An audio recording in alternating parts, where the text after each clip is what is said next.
Je m'appelle Elodie, j'ai 21 ans. Je suis en deuxième année d'école d'ingénieur à AgroParisTech. Donc j'ai intégré cette école après avoir fait 2 ans de prépa BCPST au lycée Saint-Louis. Donc après j'ai passé le concours à AgroVéto et j'ai intégré mon école. J'ai rejoint tuteur privé en juin 2018, mai-juin 2018. Et puis j'ai participé à plusieurs stages, donc le stage de pré-rentrée, le stage de Toussaint, mais notamment le stage de Noël où j'ai été la prof de maths en terminale ES et prof de physique-chimie en première S. Donc aujourd'hui, je dois vous parler. On m'a demandé de vous parler, de vous donner quelques conseils. Donc concernant ma méthode de travail. Alors, il faut savoir que quand j'étais au lycée, même maintenant en fait, j'ai jamais vraiment su apprendre par cœur. Donc ce que je faisais pour les matières où fallait vraiment bien connaître son cours, donc en SVT ou en histoire par exemple, en fait je faisais des fiches un peu inversé dans le sens où en fait je reprenais le plan et dans chaque partie de plan, à la place d'écrire les éléments importants, je me posais des questions à moi-même sur les éléments importants. Donc par exemple, si en histoire géo il fallait apprendre euh, les événements qui ont mené à la Première Guerre mondiale, j'écrivais comme question quel événement a été à l'origine de la guerre mondiale, en quelle année, etc.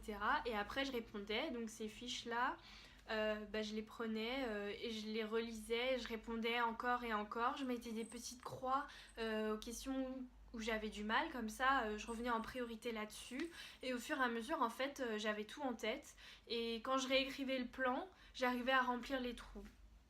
Et donc c'est comme ça que je faisais en histoire géo et en SVT.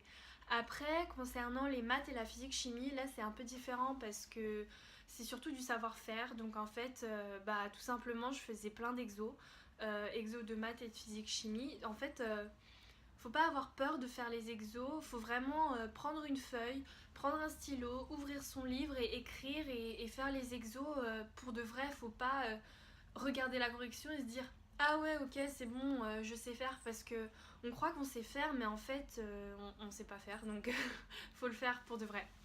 Et faut pas non plus avoir peur de se tromper parce que c'est en se trompant qu'on apprend finalement. Parce que quand on se trompe, on se dit ah oui en effet c'est pas ça, on regarde la correction et là on comprend son erreur. Et donc à l'examen, au DS, au bac, on n'a plus de problème et on sait qu'on va pas faire cette erreur là. Après, donc concernant la gestion du stress, je suis quand même quelqu'un d'assez stressé de nature. J'avais très peu confiance en moi concernant le travail et les notes. C'est pour ça aussi, je pense que je travaillais beaucoup. Mais enfin beaucoup, j'arrivais quand même à sortir toutes les semaines, à voir mes amis, à faire plein de trucs, du sport 4 fois par semaine. Hein. C'était pas non plus D'ailleurs, c'est important d'avoir des activités en dehors parce que quand on est que dans le travail, finalement, c'est contre-productif. Et donc, en fait, j'étais assez stressée tout le temps. Et donc, en fait, comme je faisais plein d'exos, au bout d'un moment, j'avais vu tous les cas de figure possibles, toutes les méthodes, je les avais vues et je les avais comprises. Donc, en fait, j'arrivais au DS et je me disais, c'est bon, en fait, pourquoi t'as peur? Il n'y a pas de raison d'avoir peur puisque tu sais faire, t'as tout fait. Et donc ça c'est déjà un moyen d'éliminer le stress en fait, c'est faut se faire confiance et faut faire confiance à son propre travail en fait et se dire que ce qu'on a fait ça c'est pas pour rien que le travail va payer. Et ensuite, le jour du DS ou de l'examen, enfin peu importe, avant même de regarder le sujet, on prend le brouillon et dessus on écrit toutes les formules quand elles sont fraîches dans notre tête pour être sûr de ne pas les oublier. Enfin, surtout les formules où on a du mal, les trucs qu'on sait on va pas se tromper, c'est pas la peine de perdre du temps à l'écrire. Mais les formules un peu plus complexes ou avec lesquelles t'as du mal en fait, tu les écris comme ça après quand tu fais ton examen, tu penses plus à ça et tu te concentres sur le savoir-faire et plus sur le savoir qui passe par l'apprentissage par cœur de formules mathématiques ou physiques. Et enfin, donc moi j'avais DS tous les samedis.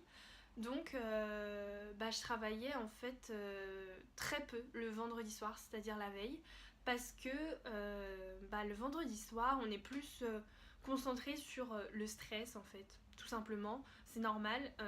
Et du coup quand on révise, on n'est pas tellement concentré sur ce qu'on apprend, mais on est concentré sur est-ce que je vais réussir à retenir ça pour demain.